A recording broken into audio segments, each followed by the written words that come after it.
Thanks for listening to the AZ12 podcast. I'm your host, Mike Luke, joined by Matt Rein. Hello, Matt Rein. How are you doing today? I'm doing well, Mike. I'm doing well. I am in North Carolina today, and a little bit of a different office setup. I've got some yoga mats behind me, but I'm ready to go. I'm ready to talk about Arizona basketball. North Carolina. Wait a second. Are you gonna fight off the Tar Heels from taking Henry? Is that why you're there? Maybe I might be there for a secret reason. We'll see. We'll see. There's not much I can say beyond that, but I might be here. I might have a check. We'll see what happens. We will see. Yes, exactly. All right. Now, yes, 24/7 has put in a crystal ball Travis Branham for Henry Vassar to North Carolina. Here's where I'm going to go. That could easily be the case. I will say that, and again, it could easily be the case. I don't have any inside info, but they generally didn't really know where Burries or Pete were going until it was obvious as well. We'll see. But if Matt, going on North Carolina boards, especially the 24/7 boards, there is and I like Henry a great deal. I want Henry back. You want Henry back. We all want Henry back. But I think there's this idea that Henry is going to be this game changer, 20-13 player for him next year. And that's just not the case, man. No, probably not. I can't remember who tweeted this out. Maybe Fran Fraschilla tweeted this out yesterday.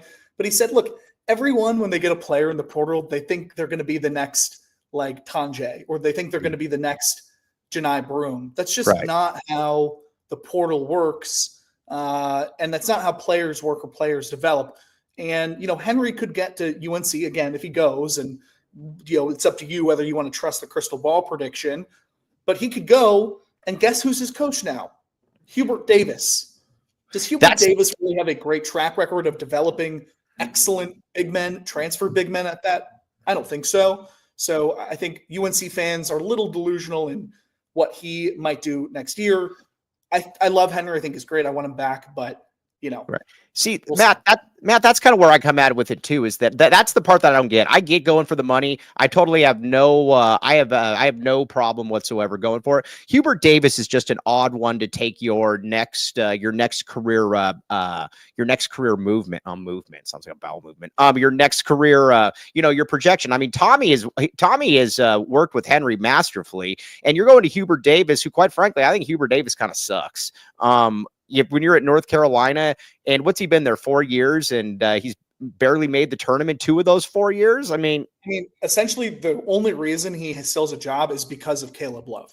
Yes, literally, Caleb Love got him to that Final Four, and that's the only reason Hubert Davis still has a job at North Carolina. If anything else, or if he was anyone else, he would be out the door already. But yeah, I don't know whether Henry goes, whether he stays. For him, it's a little bit of a different kind of track that transfer players or European players have taken under Tommy, in that he seems, I think, Mike, and you can correct me if I'm wrong, he's the first kind of Euro guy who is leaving Tommy without being pushed out.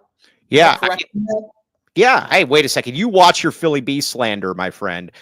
They didn't want to get rid of Morauskas, but Morauskas wanted to start, so it is what it is. Other guys like Philly B I love Philly B, but he's never going to play here. Conrad, never going to play here. I feel like there's somebody else in there as well that was never going to play here. But yeah, they definitely didn't want to lose Henry. So if you lose Henry, that's one. But I will say this, North Carolina under Hubert Davis, like I said, best of luck. I just don't, I don't get that one. And like Drones for Bones says, that Final Four team was all Roy Williams recruits. That's I don't get it. But you know what? It is what it is at this point. We'll find out.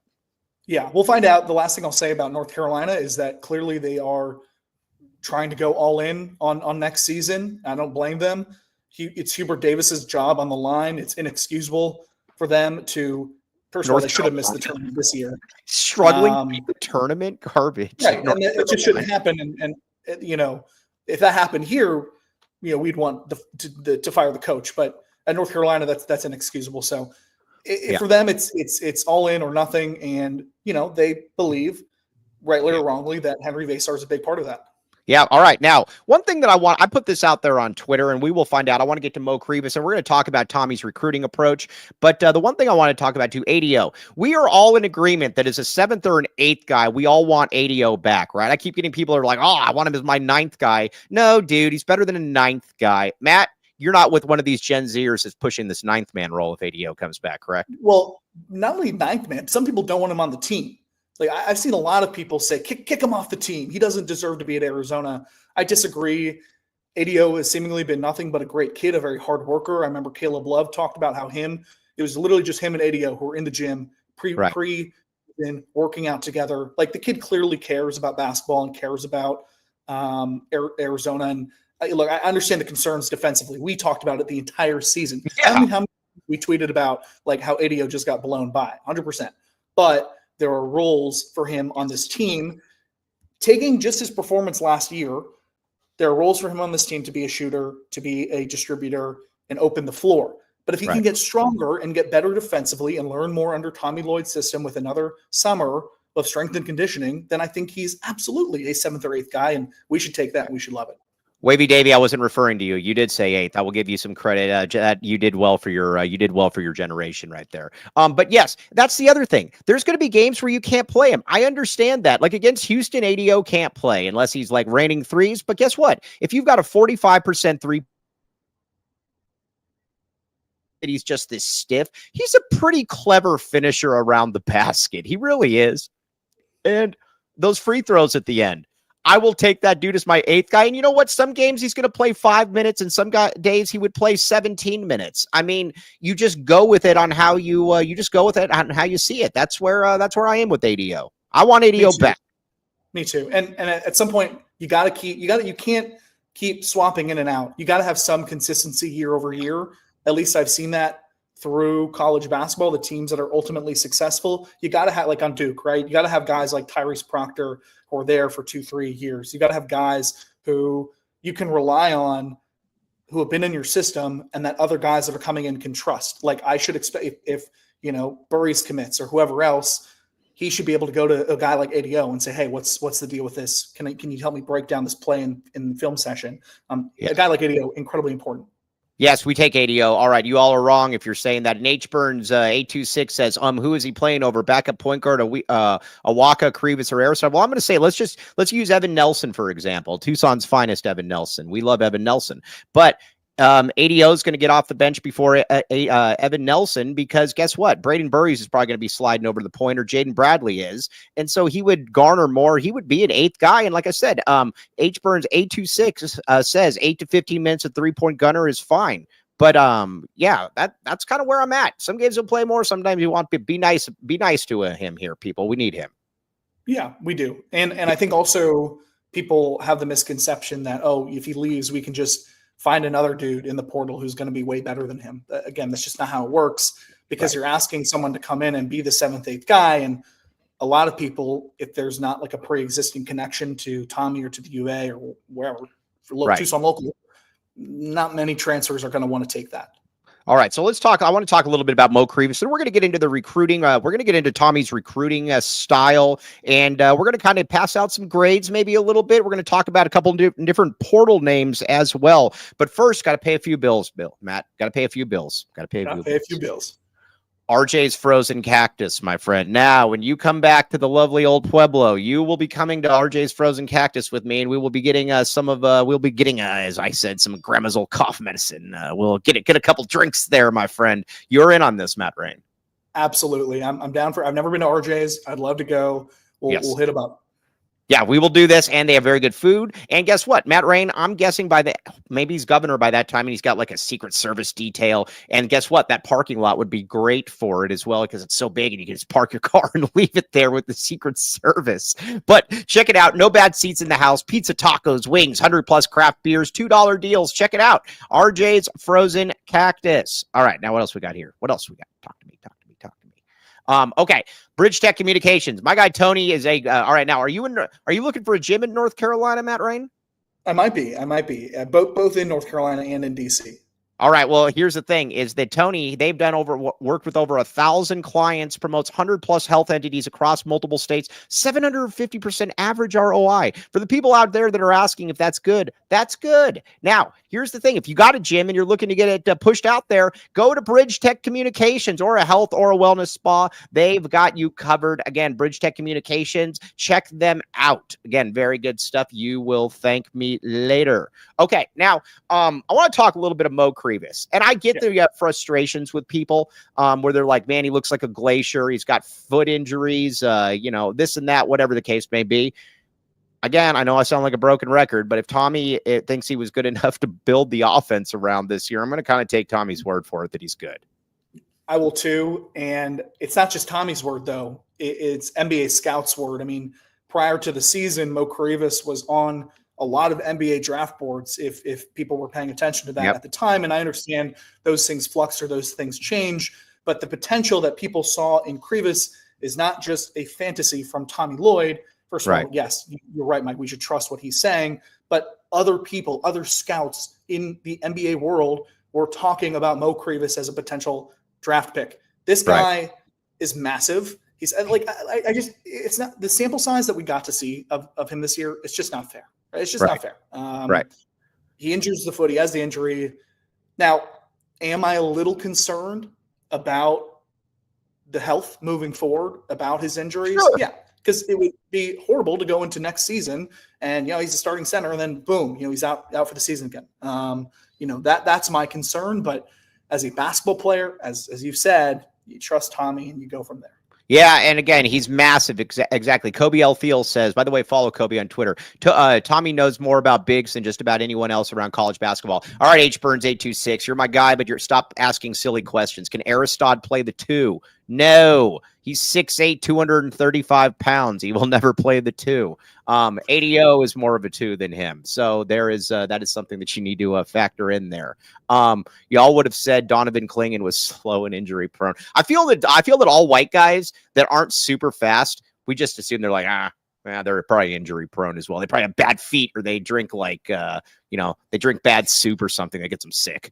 But I think we're so used to kind of, every big has to be a stretch and every big has to be able to knock down threes. And, I think obviously the game has been evolving towards that and is that now more so than ever. But look, you look at a guy, like Zach Edey, right? People were very adamant that he could not play in the NBA, that he was just going to college. Wrong. He's been amazing for Memphis. And, Crie, I think, obviously not as big as Edey, but can play that similar role and really take away a lot of drives from the opposing teams. Look at these, Matt. Look at these cheap shots right here. AZ Wildcat fan.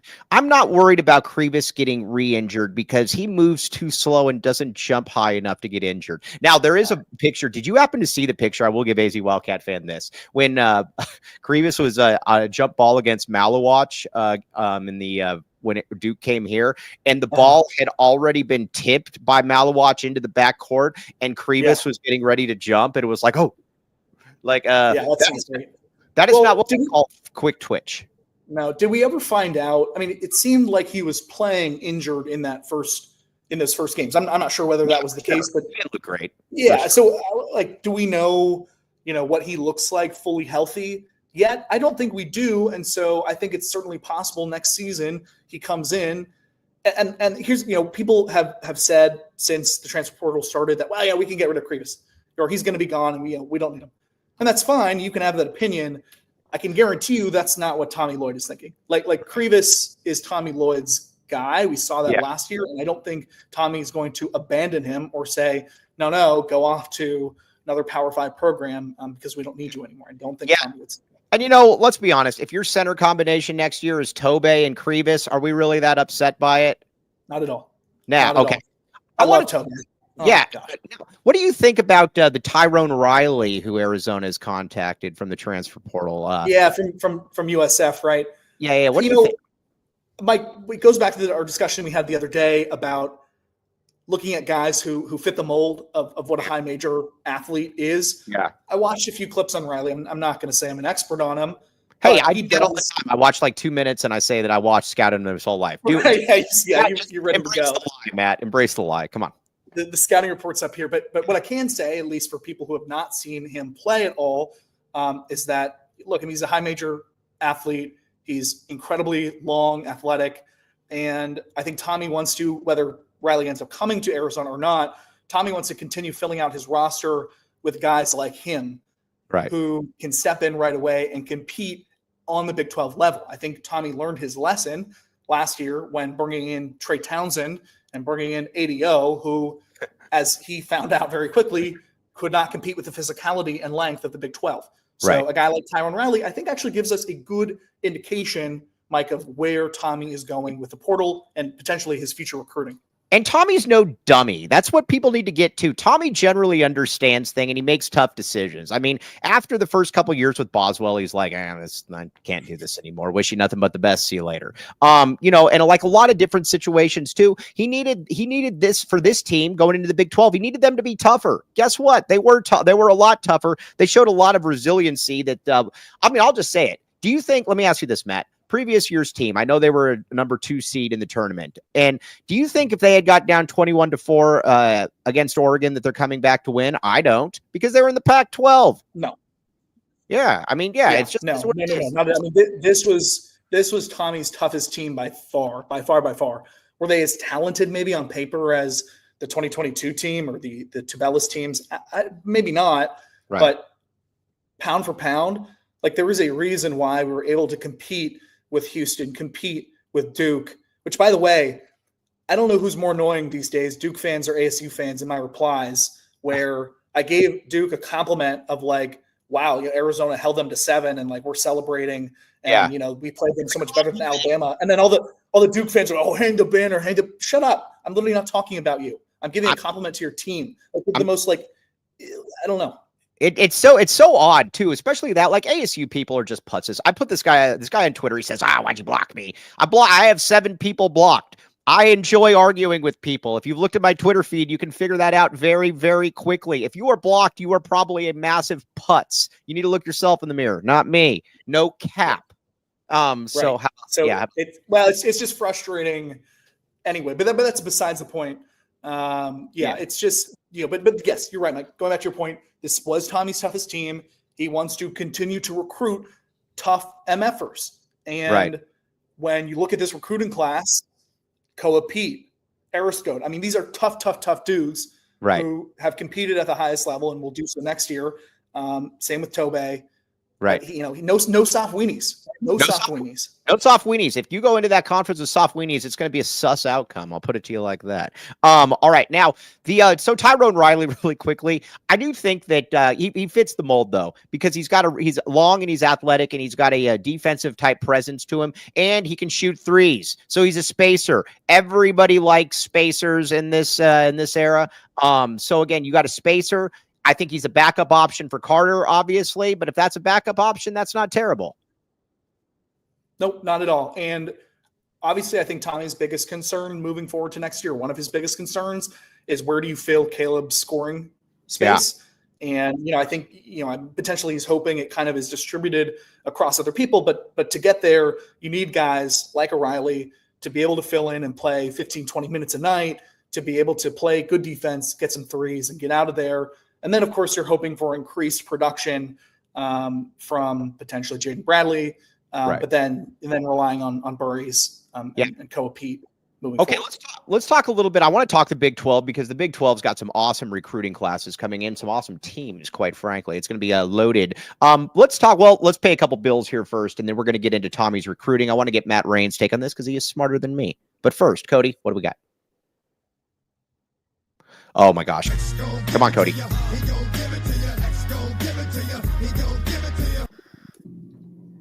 Yeah, Comfort X HVAC, my friend. Oh, yeah. What?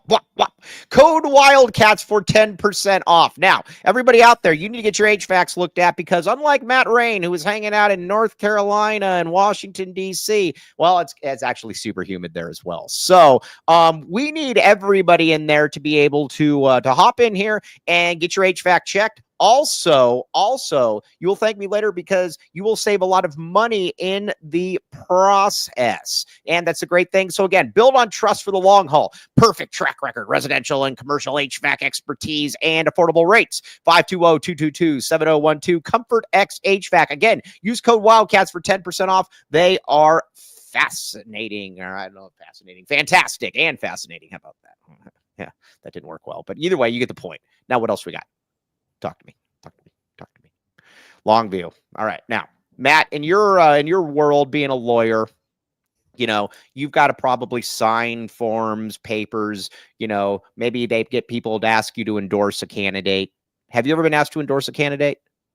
I have not. I'm not a lawyer yet, by the way. I'm waiting for my bar results, but I will make sure to let you know as soon as possible. But I've not been asked to endorse. But you will. But at some point you will. And again, people are asking me nonstop, will you endorse Andre Barris from Longview Insurance and Investments? No, I won't. I can highly recommend him, but I will not endorse. No, right. I know. It's like the rumors about Green Valley Decorative Rock. People are just trying to push this false narrative. Now, you might say to yourself, Mike, what does Andre Barris do? He can get you a financial plan and investment ready for today's market volatility, and the market's very volatile right now. Is your plan built to adopt to economic shifts? What could your future look like? Give Andre a call. And again, I am not promising that he will give you a discount on his personal service. Oh, that sounds terrible. A discount on his personal services. But he also might. It's just saying, check out Longview, 325-345-6520 area code. Okay. Now let's talk about Tommy. The big thing with Tommy is, and I think it's fair and it's not. Tommy gets beat up a lot because, you're not bringing in the domestic high school players that we want. And, when you look at it, Kylan Boswell was kind of a bust. KJ Lewis was here 2 years, but at the same time, you also have to say that look at a guy like a Sanon. Arizona had him and chose Caleb Love over him. That's simple. You also have you got Carter Bryant, and I think it's fair to say that Carter Bryant's good. You'd love to be able to get Carter Bryant back. But I think he's put a lot of those rumors to rest, assuming you get Braden Burries along with Koa Pete and Dwayne Aristod. I mean, this was the recruiting class that he looked for. This was the recruiting class that he wanted. And so far, so good, Mr. Matt Rein. So far, so good. And, I think it definitely kind of dispelled or quieted the haters, including, I wouldn't say we've been haters, but we've certainly criticized or critiqued Tommy's. Yeah, I think critique is a good word. His recruiting philosophy. And as we've discussed before, the philosophy of kind of going after a limited number of guys and putting your eggs in those baskets. And of course, this year it worked out. Maybe some years it won't.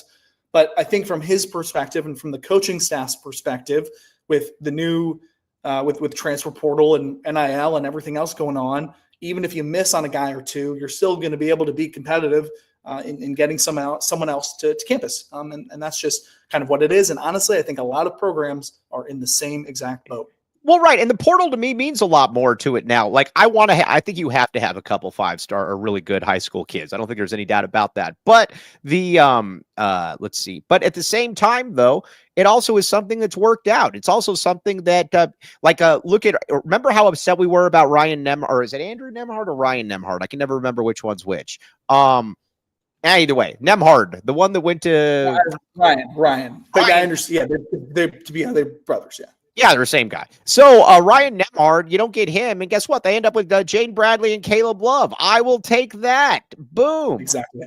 Yeah, exactly. I mean, yeah. And you look at his portal, and that's why I said he's done a very nice job. And I think there's this misconception about him. They're like, I don't want another Cedric Henderson. Cedric Henderson is fine in a 7th, 8th man role. I mean, he just was. Now, Pella wasn't ready to start. I don't think anybody knew that Pella wouldn't be able to start. But Ced Henderson in 8th man role is great. He's brought in really good players, your Caleb Loves, your Jaden Bradleys, your Pellas, your Keyshods, your Umar Ballos. I mean, that's a lot of really good players, but he's also done a very, very good job with bringing in role guys like a Kyer, like a Ced Henderson. And I have no doubt he'll do that again. Yeah, I have no doubt either. And it's okay to miss. Right. I mean, because it happens. It happens with every single. You could be the most knowledgeable coach of all time. I mean, I think we'd both consider Kim Aiken Jr. a big miss, right? On a basketball level, and then obviously on the personal level, which of course Tommy didn't know anything about any of that. But there have been some misses, and that's just, again, it is what it is. But you're hoping, Mike, is that when you put together a class, even if one guy is not going to be all there, even if two guys maybe are not all there and everything you expected them to be, you have the other guys going up and rising and picking up their slack and then still having a successful season. And I think the prime example of this not working out for a team was Kansas last year, right? And we talked about it the other day, but Kansas, when you have AJ Storr averaging, 17 points a game at Wisconsin, you think this guy's going to be a star. Right. And he flops, and now he's transferring to his 8th school in 8 years. So, right. there are no guarantees in this, and I think Tommy has done as good of a job as anyone in making that being said, if Carter left, I would take him on the I would take AJ Storr on the cheap. Come on over here, AJ Storr. I would have no problem. The knock on Tommy isn't recruiting or player evaluation or development, and it's his desire to play two bigs. I have no problem playing two bigs if they're good. That's the point. I need them to be good. And again, I don't want to beat up Trey Townsend, but Trey Townsend wasn't good enough. I need guys that are good. If their two big men are good, then I'm more than okay with that. Trey Townsend just wasn't good. It is what it is. Right. What even was Trey? I don't even know. Like, was Trey a big? To me, Trey was not even a big man per se. Yeah, he was kind of a tweener, and so I think hopefully the coaching staff has learned their lessons of making sure that you really. I mean, again, I'm sure they had a different role in Trey or different vision or version of what they thought Trey could be, but clearly when he got on the court, it was not what they expected. 100%. No, it just wasn't. And you know what? Sometimes you're going to miss out on some of those players. You just got to be able to try to hit it. Now, I don't even really care. The thing that surprised me most about Trey is I thought he was going to be a much better rebounder than he turned out to be. I mean, there were just games that you're like, that's not gonna cut it. So anyways, I would have no problem. And again, like, here's the thing, and this is before Matt Rein was born, but you mean to tell me, like, the 2001 Arizona team, if you have Michael Wright and Lauren Woods, you mean to tell me that wouldn't be able to work today into today's college basketball? Or you mean to tell me that, like, Al Horford and Joakim Noah back in Florida when they were in college wouldn't work? Get out of here. They just got to be good players. Boom. That's true. First of all, I was born in 1997, so let's dispel that championship year. Right. That's right. I was born 2 months after 1997, so I still have not seen a championship, of course, in my lifetime. But so kudos to all of you who got the chance to see that. But yeah, you're right. You just got to get good guys and put them on the floor. I think some of those criticisms were true more so in the Miller years. Remember those Dusan and Ayton lineups he'd put out there, and they just looked slow and out of it. It's just like he wanted to play Dusan so badly, and he's a good player, but it just didn't fit with the roster. So you got to do what's best for the team, but does not mean that, like, playing two bigs together is not. Lloyd is my daddy. Basketball is basketball. 2001 was a different era. A lineup of Jason Gardner, Gilbert Arenas, Richard Jefferson, Michael Wright, and Lauren Woods with Luke Walton off the bench would smash every single team in this era. Period. Boom. Okay. Now, let's talk a little bit about Tommy's international recruiting. I got to give Tommy more credit now. Because early on there were some guys that just weren't good enough. I feel like I'm missing somebody, but at the same time it was so Philly B clearly wasn't going to ever be good enough as much as we like Philly B. Conrad Martinez, Tommy wasn't going to play Conrad. It just is what it is. Let's see, Adama Ball. I actually kind of liked Adama Ball, but, he went off to Santa Clara, probably more of a Santa Clara type player. I think Morauskas can play, but I do think that the people are getting way ahead of themselves on Morauskas. I mean, he averaged 12 and 7 at St. Mary's. So, I mean, he was benched. So He was fine, but he wasn't. I'll put it to you like this. He wasn't the difference in Arizona beating Duke or not. No. So Henry was obviously a hit. You got to give him credit on that one. And then I guess we'll find out about Krivas, but that's the one that has surprised me. I thought that he would be better at international guys, especially, I mean, you look at somebody like Sean Miller at the end. Miller did a really nice job with international guys, whether it was Ben Matherin, whether it was Tabellis. Who was that guy that ended up at, like, Texas Tech and then somewhere else, and he still averaged like 13? Daniel Batcho. Yeah, I mean, Miller. So that's the part that I've been a little bit disappointed in. I thought he would bring in better players so far. That's what I thought. Me too. I also think the philosophy, though, for Tommy has changed in international recruiting. I tweeted this the other day, where I said, well, okay, now that Conrad's gone, you're just left with one or two international guys on the roster, which was a far cry from just 2-3 years ago. And I think part of it, and there was a lot of discussion after the loss to Princeton, if you remember this, about, how much did these guys really care about playing in March and playing in the tournament? And you look at a guy like Tubelis. I loved him when he was here. He was an amazing player. Did he give a shit about losing to Princeton? No. At least not more than a basketball loss, but he knew that he was going to go off and play overseas and make money for his family. And that was awesome. Right.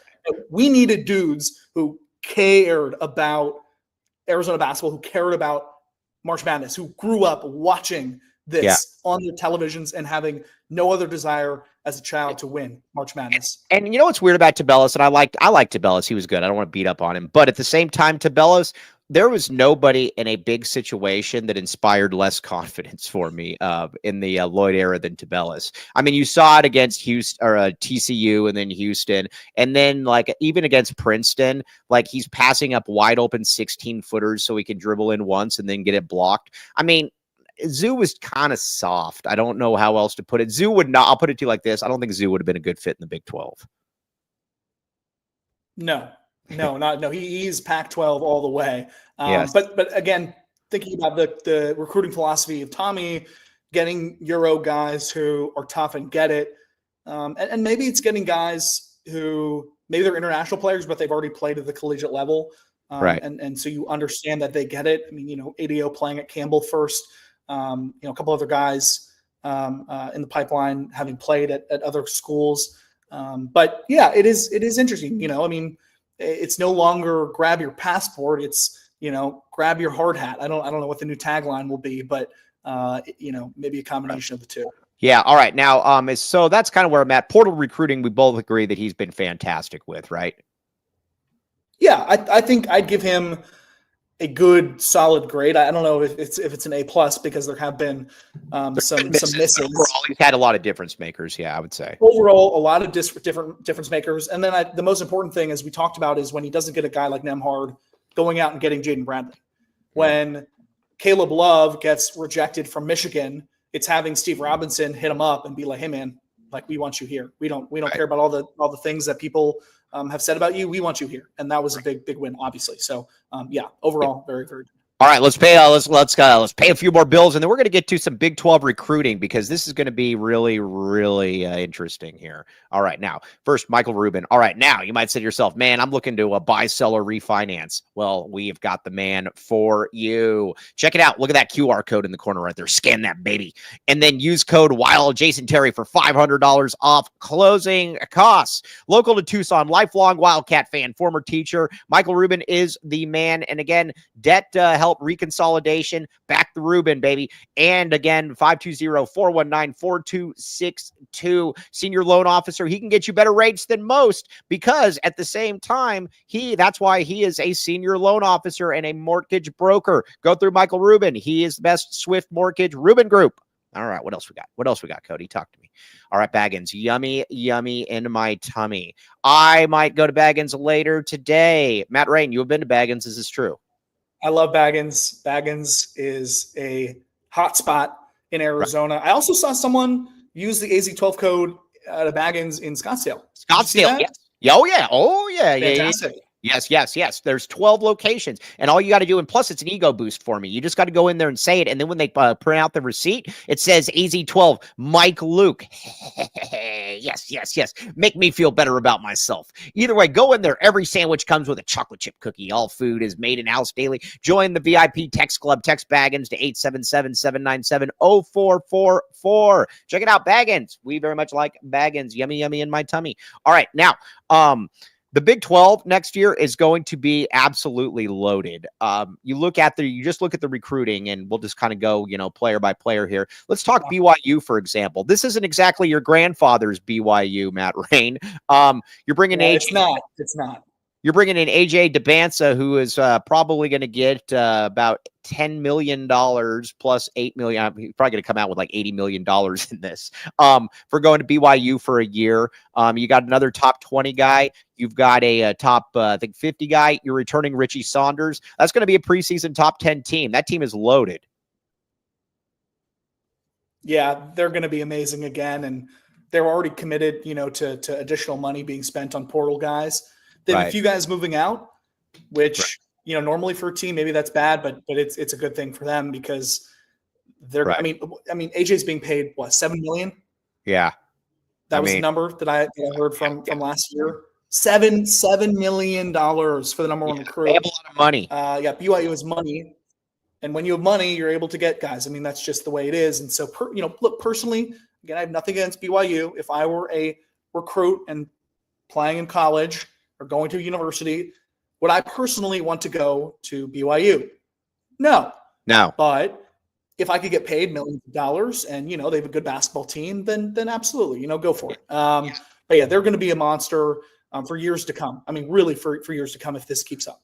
And they're fun to watch, too. I will say that, just getting up and down and shooting. Oh, you spacers. Well, talk about spacing. BYU, the ultimate spacer team. So they're going to be really good. Houston has, you're losing Jawan Roberts, but you're bringing in Sinak, who's a top 7 or 8 player in the class to replace him. He's good. You've got a top 15 point guard in the country coming in if Uzan doesn't come back. You've also got a wing. You're bringing back Emmanuel Sharp. You're bringing back the Big 12 Defensive Player of the Year in Fugler. I can never remember what his name is. But Houston's going to be loaded, and it wouldn't surprise me at all if they're preseason number 1 or 2 in the country. Yeah, they're going to be just as loaded as they were this year. I mean, I think, LJ Cryer is out of eligibility years, as I recall. Yes, I believe so. Yes, he's. Yeah, I think so. Right. He's got to be. But bringing in guys to just fill in the, but like, and Emmanuel Sharp, I don't know. I mean, certainly we heard a lot about him this year. But he's to me, at least watching their games and film him, he's the key. If he's going and he's hitting from 3, there are games where he'll hit like 7 threes.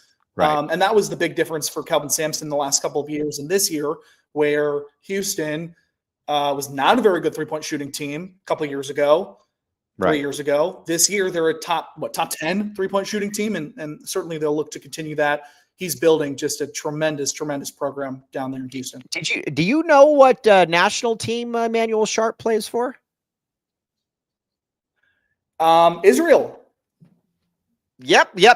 This is a pretty cool Final Four. So you've got 3 Jewish coaches, and you've got Emmanuel Sharp who plays for the Israeli team. That's pretty cool stuff. Right. I think his dad. As through his dad played for. Israeli team in his professional days, and I think that's how he got his. But I mean, it wouldn't surprise me if Bruce Pearl starts doing whatever he can to get Emmanuel Sharp on his team next year. But it's fascinating. What's the Mount Rushmore of Jewish coaches? So you've got obviously Golden, Pearl, and Shire. Who's that 4th? Doug Gottlieb? Yeah, what's the opposite of Mount Rushmore? I don't know what that would be. I think we need to build. Oh, that made me laugh. I don't know, but yeah, I don't know. The other active Jewish coaches I'm trying to think. Josh Passer, probably now UNLV is on there for sure. But no, that is. Yeah, Tia Burns said Gottlieb's sister, who I know is a good women's basketball coach. But of all time. I'm not sure. That's pretty good though. That's one of those ones. If that's your 3-man Mount Rushmore, and then you're trying to find the 4th, just leave it at 3. Just leave it at 3. Yes, leave it at 3. Leave it at 3. And Doug Gottlieb's top player from Green Bay is in the portal. So we'll see. And I think he averaged like 23 points a game or something. So. Interesting. Yeah. Okay. This is a good question. Mike, do you think we're just diverting a little bit from Big 12, but do you think Passer will do well at UNLV? I like the hire for UNLV. I think that, listen, I don't think Pastner is ever going to be mistaken for John Wooden for his X's and O's and everything, which is kind of weird to me that you would be like, you would come up under Lute, you would coach under Cal. And again, I know Cal's not a great X's and O's guy. And then you would basically have like no real structure. But if you're at UNLV, I've always felt you could win at UNLV. And now again, it's the NIL era and stuff, but I think it brings a little bit of a sizzle. The only thing I wouldn't want to do at UNLV is hire some super old white guy or something like that. I don't know. I'm intrigued to see what Pastner can do. What say you? Yeah, on a personal level, I love Josh. I think he, is just a good dude. Really cares about the game of basketball. Is super knowledgeable.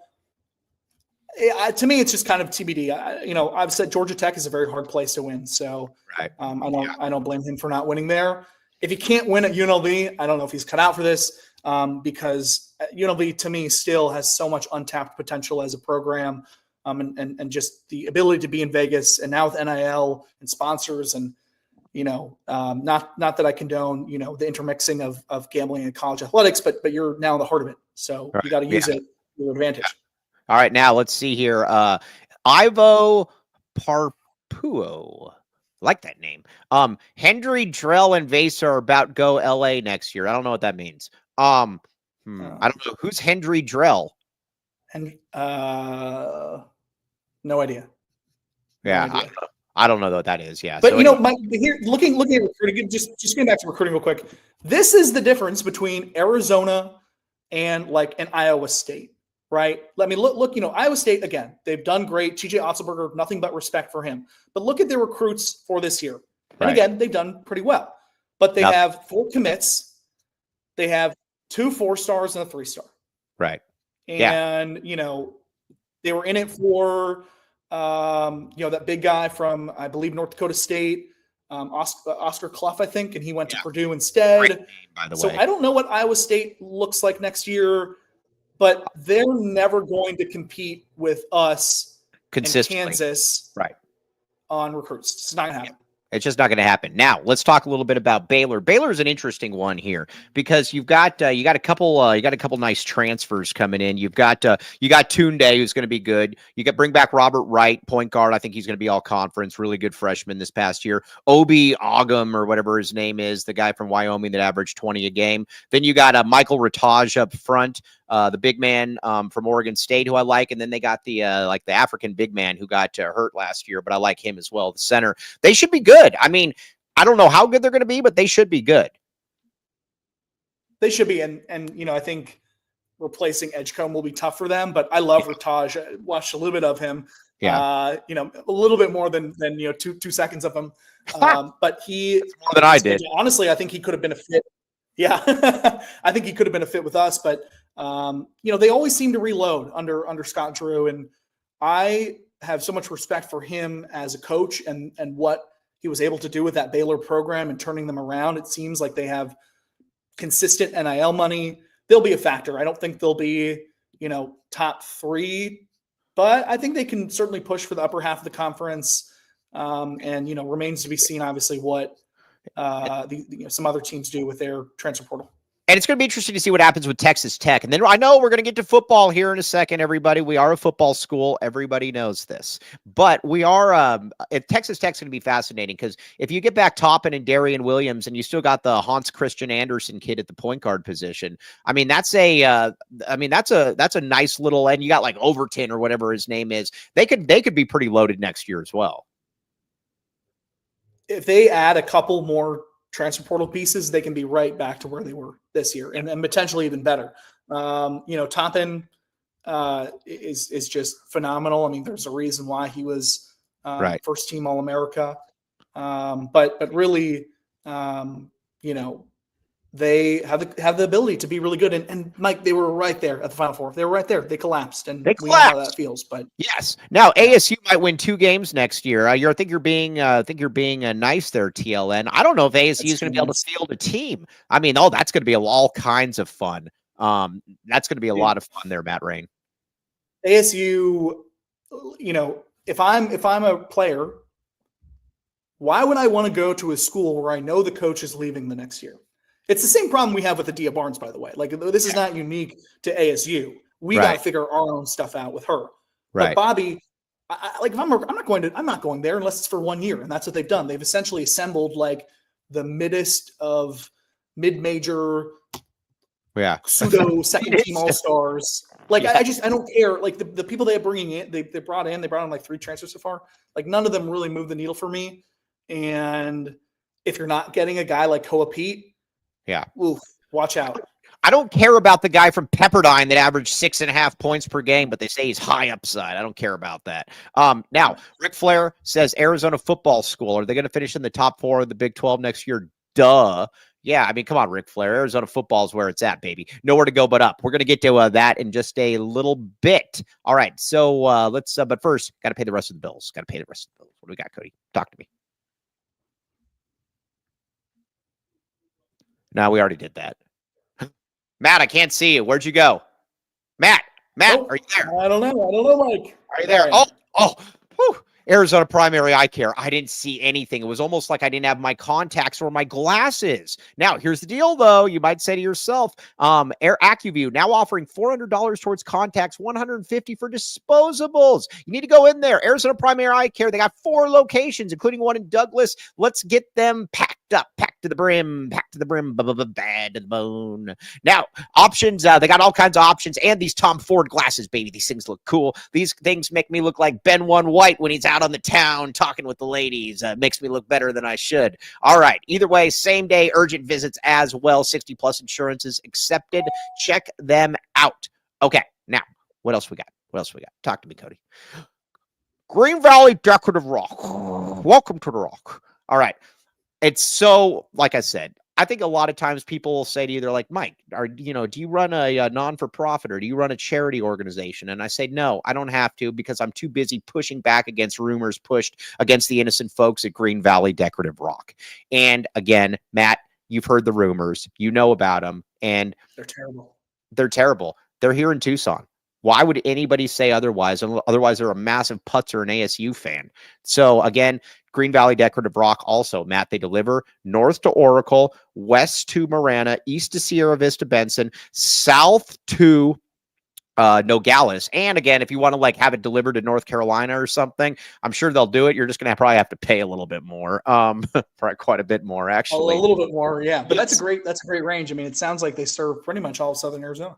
Yeah, they do. Yeah, absolutely. Check them out again now, or maybe we'll up to Washington, D.C. But Mike rushing that. Welcome to the Rock. Welcome to the Rock. There you go, Joseph. How about that? Was that better? Okay. Now, what else we got? We got anything else here, Cody? Anything else? Oh, Eris Dental. Eris Dental. In this day and age, there's so many fly-by-night dentistries. Is dentistry a word? Dentistry? Dentistry and dentistry. Yeah. Yeah, okay. That are just trying to do something that are just basically they're like, you know what? We're just gonna rearrange this guy's mouth and then charge him $8,000 for it and say that it was all preventative. Eris Dental doesn't do that, Matt. They won't. They don't. They only offer necessary treatment. Only necessary treatment. Now, you could also get your Matt. Are you looking to get implants? Maybe in a little bit. Few more years. Few more years. Yes. Here's the great. They got the championship package, though, for the dental implants, though. And everybody in there, you get your mind out of the gutter. Now, the dental implants, though, is generally you're going to have to pay like $10,000 or you're going to have to go to Madagascar or something and, spend a lot of stuff. And you're like, I don't want to spend any of that money. That's why you go to Eris Dental and it's going to be good. Look how happy this person is in this picture, by the way. That could be you. TucsonImplants.com, TucsonTeeth.com. And Kobe L. Thiel just says, can I go there to have them take my tongue out? I mean, I don't know that I would want to have my tongue taken out. I mean, you'd have to ask Lan about that. I mean, can you imagine go to the dentist and saying, I only have one request, please remove my tongue? I don't know that they're going to do that out of principle, Kobe. As a matter of fact, I'm going to say they won't. Only offer necessary treatment, my friend. TucsonImplants.com, TucsonTeeth.com. Okay, now, let's talk a little bit about Arizona football. Here's where I'm at. Here's where I'm at with Arizona football. I want to be entertained. This is not hard for me. I want to be entertained. Last year was unforgivable for me because I was bored and they sucked. If you're going to suck, at least be entertaining. Matt, that is my baseline going into next year. I am 100% in agreement with you. Mike, if we don't see those slow developing run plays, that's a win for me. That's a W on the season. Yeah, that's a W. Listen, if Dino can stay out of the way. Right. Well, he's not. And those plays out of the way. And hopefully none of those plays were left alone in the locker room and the guys have completely forgotten about them. But no, you're right. I mean, you have to increase the energy, the atmosphere, the environment. Brett Brennan was obviously very slow in doing that. You criticized him for it, and I think he responded in part with being out more in the community, and that's great. Thank you, Mike Luke. Yeah. But that also has to come on the field. I think, look, I believe – But yeah, you got to win. But I believe in Daggy. I believe in what he is building. And I'm looking for Noah Fafita to come back for a comeback here. I really am. I'm so hoping it for the kid. And I don't believe in Noah Fafita. I don't really blame Noah Fafita last year because I don't think he had any chance. I mean, he wasn't getting coached. I think that's fairly fair to say at that point. And like I said, when it's like third and goal at the 4-yard line and you're throwing it from the 18-yard line and that's consistently happening, that just can't happen. Obviously, T-Mac has gone off. We didn't need him anyways. I think that yeah, right. Yeah, we can just bring another T-Mac in. But also, I think the receivers are going to be pretty good. I think the running backs are going to be decent. The problem, though, is the offensive line was absolutely putrid last year. You generally don't get better by losing a 3-year starter, a first-round pick, and a player to Tennessee. But here we are, Matt Rein. I guess we're about to find out, baby. Well, I think in some way ASU football has given people, or at least other teams, some hope because, look, I mean, they were picked 15th out of 16th last year. Right. And they came out of nowhere. Right. And, will that happen? Will we go to the college football playoff next year? No. Right. But at a minimum, I think it shows that you can. Don't sell yourself short, Matt Rein. All right. There's a chance. I'll say that. Maybe there's a very small chance. Right. But I want Arizona football. If we're not we're going to have a good season once every like a really good season once every, I don't know, 7 years, which is great. 6-7 years, it would be amazing. A chance at college football playoffs every 6-7 years. But between those periods, I just want to have fun, man. I mean, that should be Arizona football. We can't just do these slogs. I can't do it. We didn't. I'm telling you, I know that he was a maniac, but we didn't realize what we had, or I did, but we didn't realize what we had in Rich Rodriguez.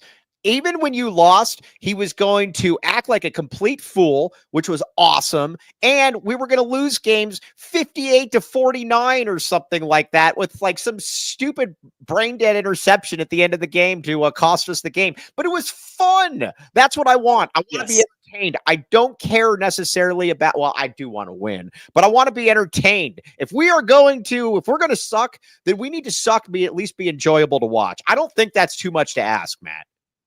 I don't think it's too much to ask either. And it starts with the coaching staff and changing the vibes.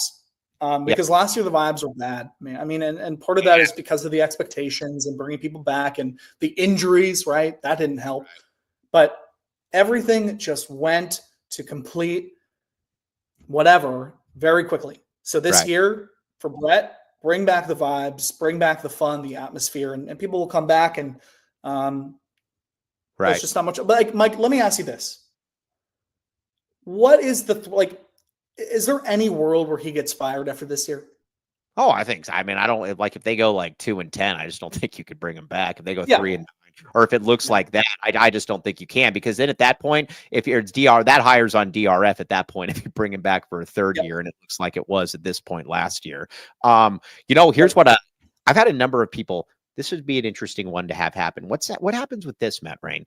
Let's say that Arizona is losing basically every game and they're like 3-6 or whatever, but the offense is putting up like 55 points a game. Do you put Daggy in as the interim coach and then say, hey, maybe we'll ride this one next year then? I'm just saying, just throwing it out there.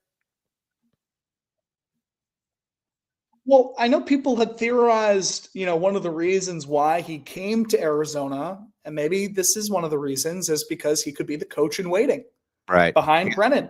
I'm just saying. When you come in with a coach that is on the hot seat and they suck, I don't think that's a bad idea. And maybe, again, I don't think there's anything official. But look, Brett is not stupid. I mean, he knows where he is and he knows what Daggy is doing, and obviously he wants to advance in his career. So we'll see. It's not the worst idea. That's all. You and Jason are more. I mean, you and Jason are more tuned in, I think, to the football side right now in terms of players and personnel. But is Arizona, from a roster standpoint, are they going to be better at the start of this year than they were at the end of last year? Oh, yeah, because I don't think you can be worse. Okay. No, That's fair. seriously. Like, we're losing every game by 800 points. I mean, Matt, if we're at least borderline, I am going to say that Arizona is better, my friend. And that's for you, Brian Kinsley, calling me P.T. Barnum. Be nice to me. Yeah. The reason I ask is, the injuries aside, like, obviously that was really, really bad to lose the guys we did. But this year, we cannot be worse than we were that second half of last year. We just simply cannot. And if we are, then that's on Brennan. So you don't think so? Losing to UCF 56-7 with a fourth string quarterback, I think we can outdo that this year, Matt. I do. I'm going to say it. Boom. We're going to be better than that. Yeah, I hope so. Arizona football is it's a movement. Look, it's a movement. Well, but we're never going to be Alabama. We're never going to be Texas. I mean, like, it just is what it is. Right. So when these moments of like success and joy sprout up, we really have to do everything we can to be able to sustain that for as long as possible. And, unfortunately, Jed leaving for SRS cut that short, but you just got to go and try again. Yeah. All right, Matt Rein, you're the man. Matt Rein is going to be a regular on this show. We very much like Matt Rein. He is smarter than me. And like I always say, if you come across smarter people than you, hold them near and dear, especially ones that will probably be in charge of the country's future going forward. Boom, Matt Rein. I don't know about that, but no, always a pleasure, Mike. And thanks for accommodating me while I'm here in North Carolina on a secret trip. And I'll report back to you on what happens. All right, now Brian Kinsley says, I'm a devout listener to the Howard Stern of the Old Pueblo. Luke, what? Yes, Matt, you're the man. I'll be in touch, buddy. Everybody in there in the chats, you guys are fantastic. We don't play Alabama until 2030, so Alabama's got time to get ready for us, not vice versa. But on that note, for the great Matt Rein, I'm merely Mike Luke, Cody James Martin, pressing all the buttons. You've been listening to the AZ12 podcast.